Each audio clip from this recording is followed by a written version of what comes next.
There is a place within you that the world cannot reach unless you open the door. And most of us, at some point, have handed over the key. We let their noise become our anger. We let their ignorance become our burden. We carry words that were never meant to grow roots in us. And in doing so, we give our peace away, piece by piece. But what if you could keep your peace no matter the storm? What if you could walk through every room, every insult, every misunderstanding, and still be grounded like a mountain, unmoved? This is not just a lesson in silence. This is a guide to power. Not the kind that yells, but the kind that knows. Watch this through, and I promise, by the end, you'll no longer react, you'll rise. They walk into your life carrying things they've never named: shame, resentment, fear, hunger for validation, wounds left open for decades. But instead of tending to them, instead of healing, they project. They toss what's too heavy for them onto whoever will hold it. And often that person is you, not because you deserve it, but because you are there, because you are open, because you are strong. People only throw at you what they can't carry themselves. When someone speaks to you with unnecessary sharpness, when their words are more blade than bridge, pause before you absorb it. Ask yourself, is this truly about me? Or is this a reflection of something they haven't resolved inside themselves? It's easier to point a finger than to look in a mirror. It's easier to offload pain than to process it. So they project the bitterness in their tone, the coldness in their silence, the sarcasm in their praise. It's the language of someone who is overwhelmed by their own inner weight.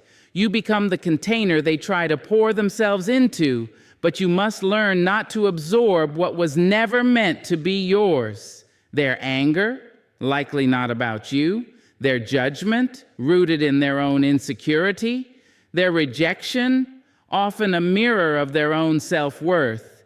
And still, if you're not careful, you'll take it personally. You'll make their wounds your reflection. You'll twist yourself trying to earn grace from someone who hasn't even given it to themselves. You'll shrink your light, lower your voice, soften your boundaries, all in the name of avoiding the stones they're throwing. But those stones were never meant for you.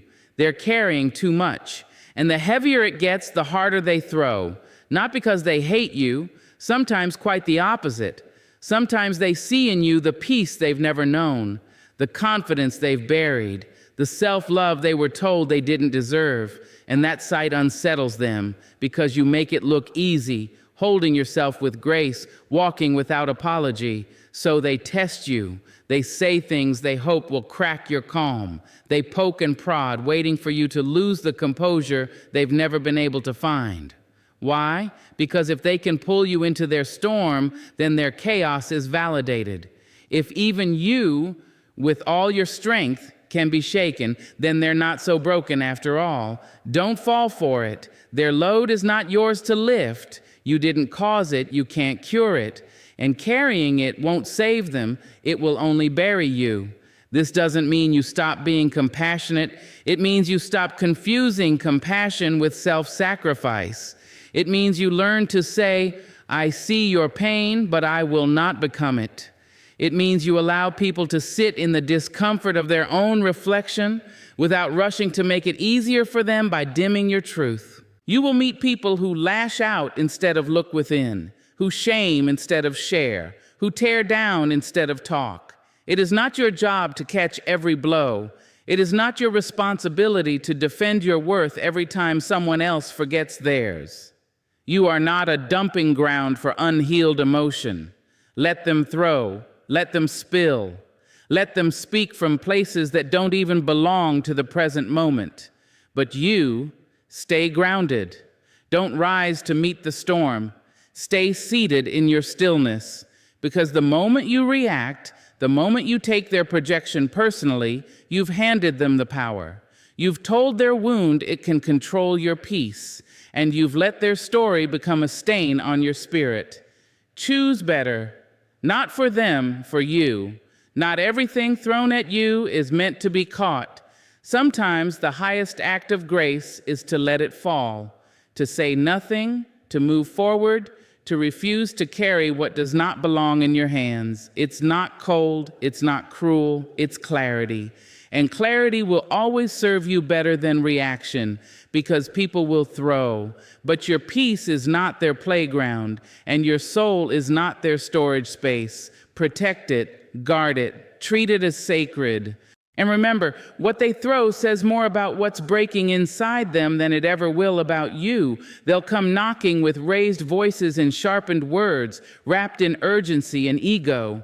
They'll send you invitations to chaos disguised as conversations. And some will even swear it's love, say it's connection, say it's necessary. But listen closely. You are not required to attend every argument you're invited to. You are not required to enter every room that reeks of control or step onto every battlefield someone drags into your peace. Just because someone wants a fight doesn't mean you need to lace up your gloves. There is power in choosing silence, not the kind that retreats in fear, but the kind that rises in wisdom. There's power in saying nothing when they want you loud, in walking away when they want you wrecked, in staying calm when they want you to crack. Most arguments are not about truth. They are about dominance, about distraction, about someone needing to feel like they've won something, even if all they win is your frustration. And many people don't seek understanding. They seek validation for their pain, for their opinions, for their unchecked emotions. They want an opponent, not a partner. They want a reaction, not resolution. That's the trap. They want to pull you into their storm so they don't have to sit in it alone. But your peace is not a gift you owe to anyone who refuses to find their own. There's nothing noble in exhausting yourself to make someone else feel right. There's no prize for who gets the last word. You don't get a medal for staying in rooms that strip you of your joy. You have every right to leave when the tone turns from truth to manipulation. You have every right to say, this conversation no longer serves either of us. You have every right to protect your energy like the precious thing it is, because it is. Every time you stay in a pointless argument just to prove your point, you trade peace for pride. Every time you raise your voice just to match theirs, you descend to the very level you were trying to avoid, and eventually you start to lose the most sacred part of yourself, your stillness, your clarity, your sense of who you are beyond reaction. They may call you cold for walking away. They may say you're avoiding things, accuse you of not caring. Let them talk. People who are addicted to conflict will always resent your peace. People who only know how to connect through combat will always feel abandoned when you choose silence over struggle. But choosing not to engage is not avoidance. It's mastery. It's refusing to be reduced. It's knowing that not every fire is meant to be fought. Some are meant to burn out on their own while you walk away untouched. There are people who will try to bait you every time they feel out of control. Their questions aren't questions, they're traps. Their tone isn't curious, it's combative. You owe them nothing. Not your time, not your explanation, not your calm. Especially not your calm. Because not everything deserves a reply. And not every voice that reaches you deserves your ear. It takes strength to stand up and speak, yes. But it takes a different kind of strength to remain still and centered while others spin around you. That's the kind of strength that doesn't break, doesn't bend, and doesn't get dragged into mud every time someone else forgets how to stand. If you argue with a fool, someone watching may not know the difference. If you argue with someone determined not to listen, you've already lost. You cannot teach someone to understand you by screaming louder. And no one has ever been healed by humiliation.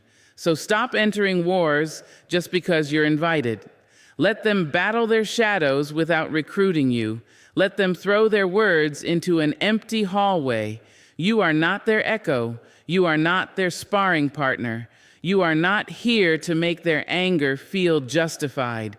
You're here to protect your light, And sometimes the greatest proof of power isn't in what you say, it's in what you no longer feel the need to say.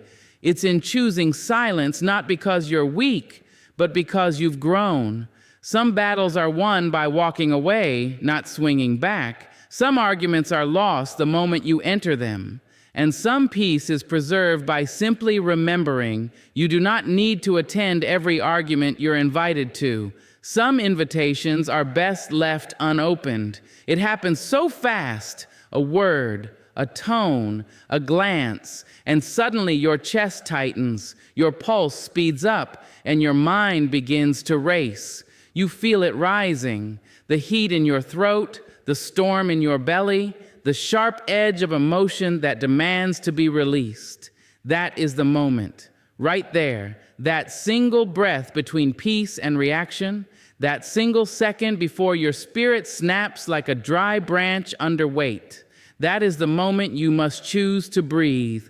Not because breathing solves everything, not because a breath will make the problem disappear, but because it gives you back your power before you give it away.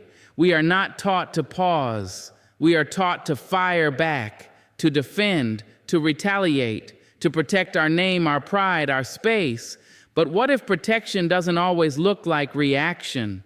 What if true power is knowing how to hold yourself steady in the face of provocation?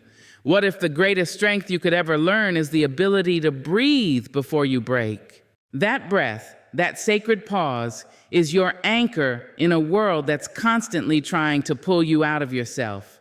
It's the space where wisdom whispers, even when emotion screams. It's the difference between regretting what you said and being proud of what you chose not to say. We live in a world addicted to speed. Arguments erupt faster than clarity can form. Decisions are demanded in real time. And in that rush, we say things we can't take back. We make choices we wish we could erase.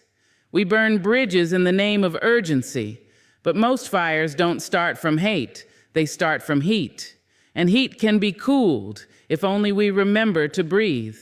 When someone insults you, you want to strike. When someone dismisses you, you want to be loud. When someone pushes your buttons, you want to push back. That is the natural reflex. But breath teaches you that you are not just a reflex, you are a response. And there's a difference. A reflex is automatic, it's emotional, it's raw, but a response is mindful, it's intentional, it's grounded. The breath is what transforms one into the other.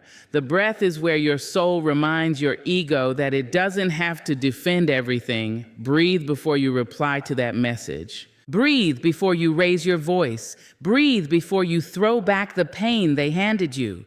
Because sometimes what you're about to say isn't your truth, it's your wound. Sometimes the sharpness in your tone is just the echo of an old hurt being poked. Sometimes the rage you feel isn't even from that moment. It's the accumulation of years you never let yourself process. But the breath knows, the breath reminds you, you are not in danger, you are in discomfort, and those are not the same. You have been taught to react because that's what the world models, but you can unlearn that. You can teach yourself to pause. You can teach your body that not every emotional spike is a call to war. You can teach your mind that not every disrespect needs to be returned. You can teach your soul to stay rooted even when everything around you shakes. This is not weakness. This is mastery.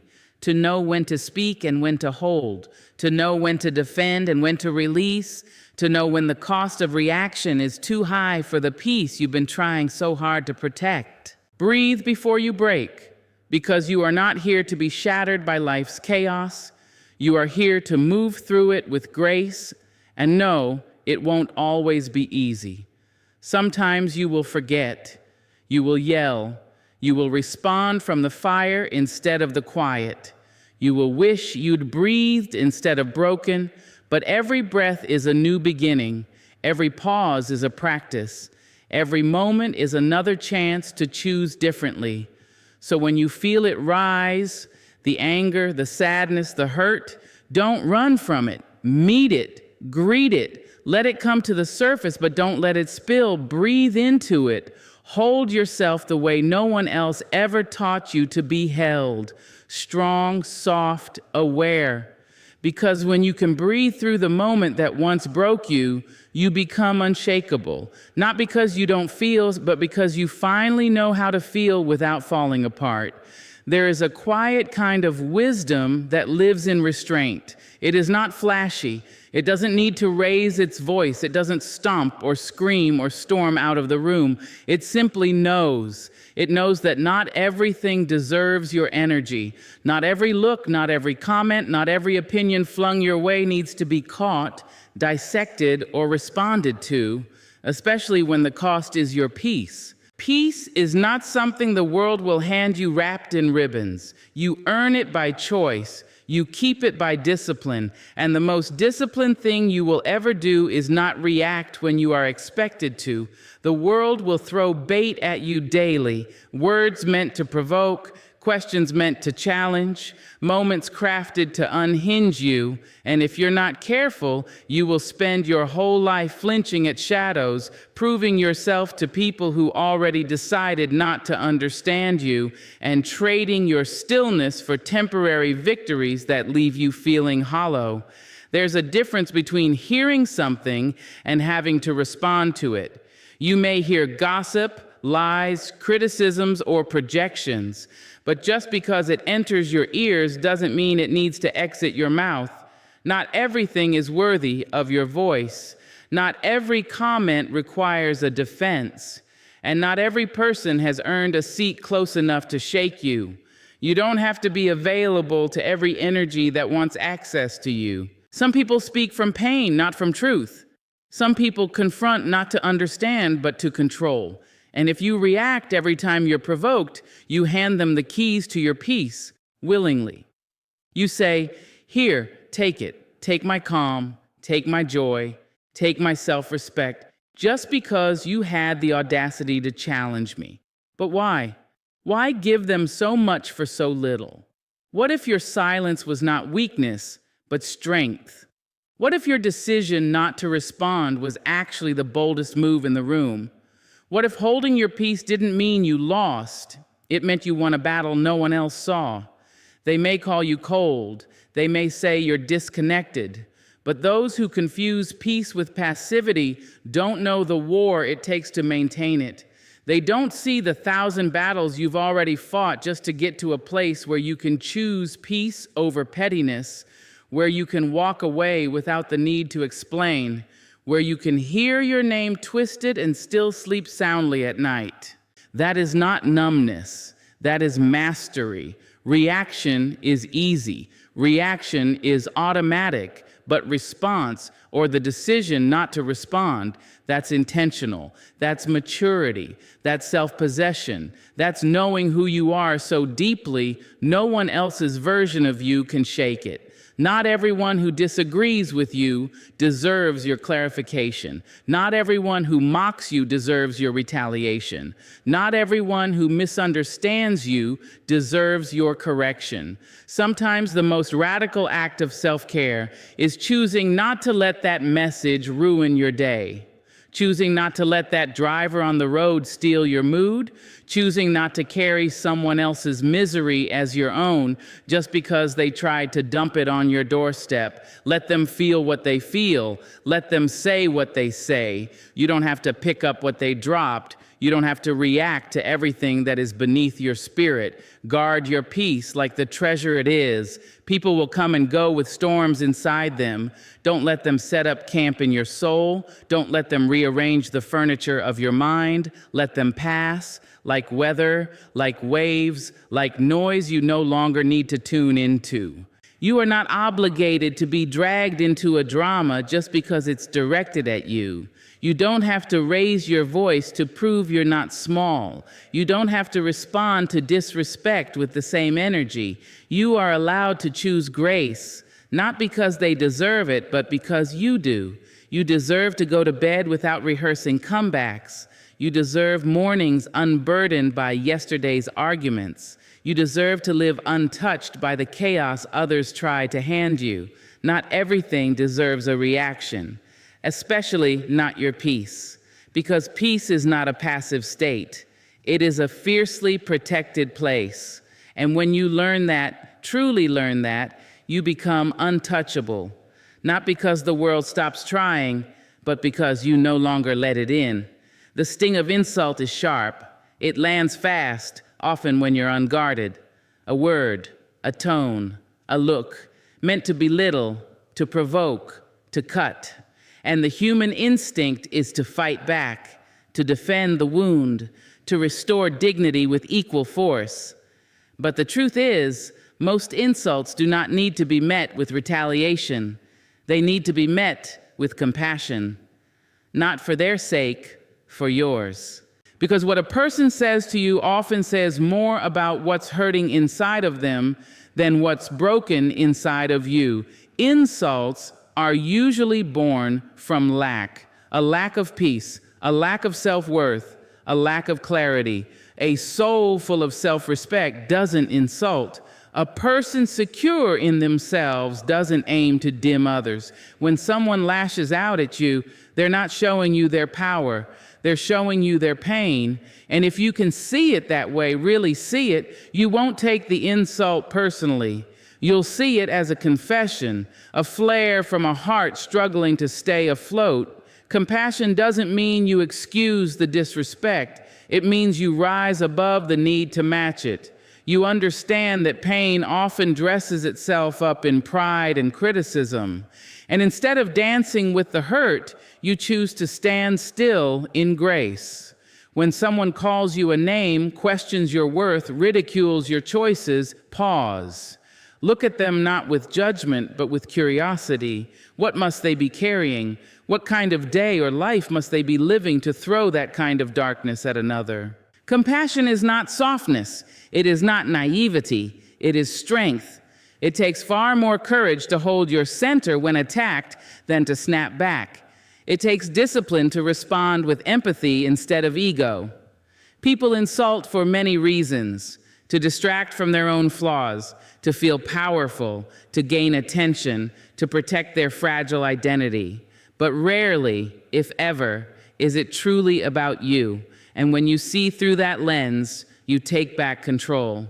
You become the one who chooses the tone, not just receives it. Let them be angry. Let them try to stir the pot. You don't need to drink the bitterness they're offering. Let their words fall to the ground like dry leaves. Let them pile up without ever touching your spirit. That's what compassion gives you, immunity, not to pain, but to reaction. It gives you the ability to look a person in the eye and say, without speaking, I see your suffering, and I won't add to it. You can set a boundary without building a wall. You can walk away without storming off. You can be firm without being cruel. That is what compassion looks like in action.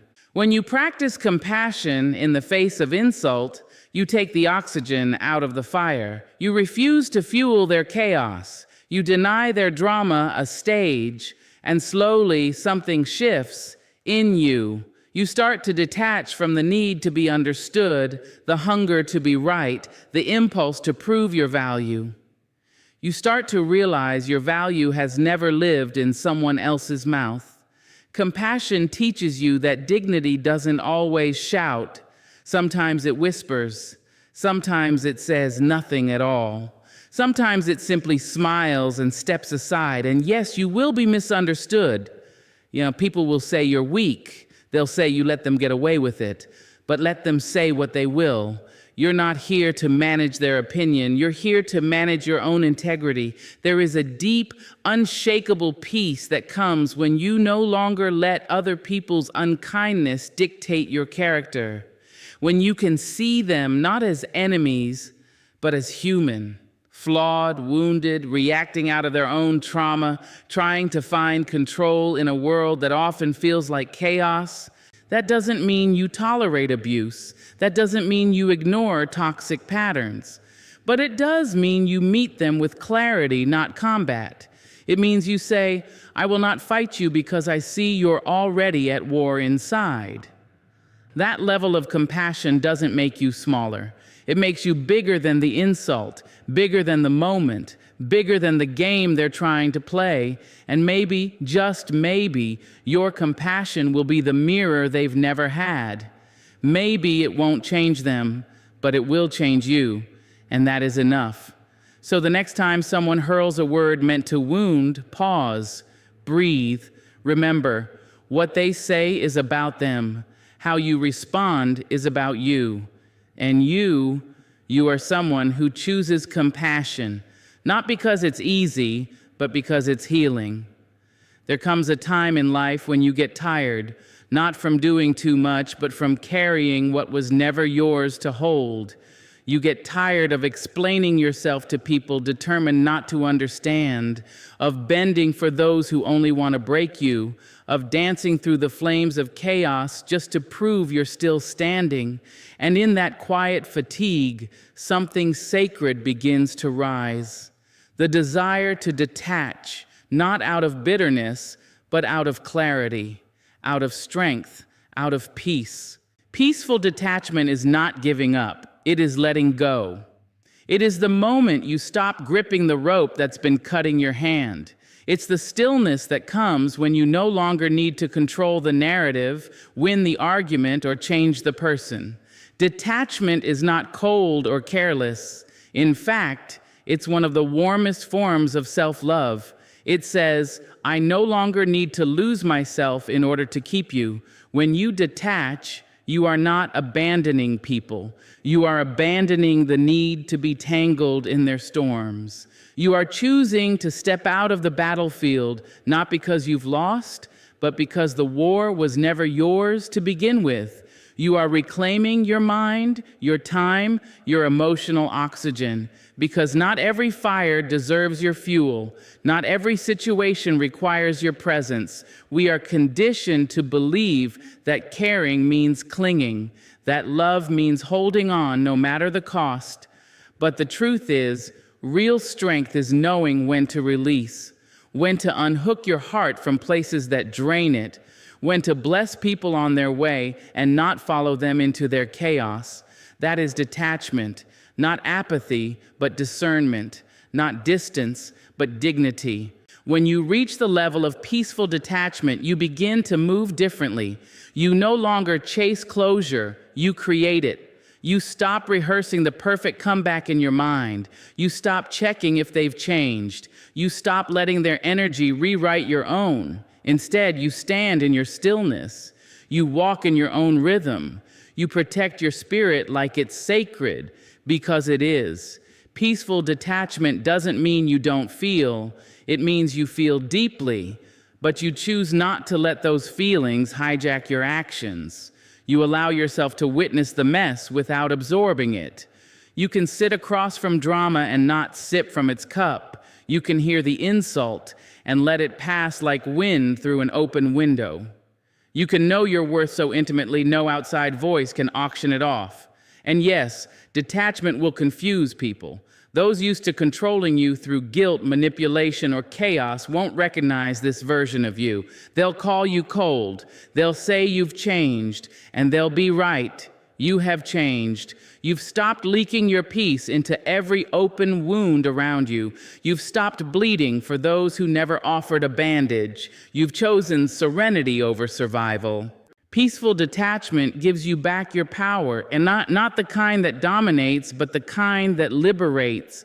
You stop needing to prove yourself. You stop needing to be chosen. You stop needing every loose end tied in a bow, because you realize not everything unresolved is yours to fix. Not every broken bond is yours to repair. Sometimes peace means saying nothing, not because you don't care, but because you finally do about yourself. It means walking away with a smile instead of staying with resentment. It means letting the phone ring, the email sit, the tension dissolve into nothing, simply because your joy is no longer negotiable. You detach not because you're hard, but because you've grown soft with yourself, gentle, loving, wise. You've learned that being available to every storm leaves you soaked and shivering. You've learned that people will pull you into their fire and ask why you're burning. You've learned that protecting your peace is the highest form of maturity, There will always be noise. There will always be people trying to bring you back into the chaos. But when you've tasted real peace, when you felt what it's like to be free from the tug of war of proving, fixing, pleasing, you won't trade it for anything. You'll smile more, speak less, sit quietly in rooms that once made you anxious, watch old battles unfold around you and feel nothing but gratitude that you're no longer in them. That's what detachment gives you, not escape, but arrival, not disconnection, but inner alignment. To detach is to say, I see it, I honor it, but I no longer make it mine. And in that release you rise, calm, rooted, unmoved. That is the highest form of power, not dominance, not defense, but peace. Let them rage, let them point, let them misunderstand, let them twist your name, mock your calm, and frown at your silence. That is their burden, that is their business. You have outgrown the need to be bothered. There is a stillness in you deeper than anger, a river of calm, old and wise, that doesn't rise for every stone. Learn to live there, speak from there, love from there, because in that stillness, no one owns you. In that stillness, you are free.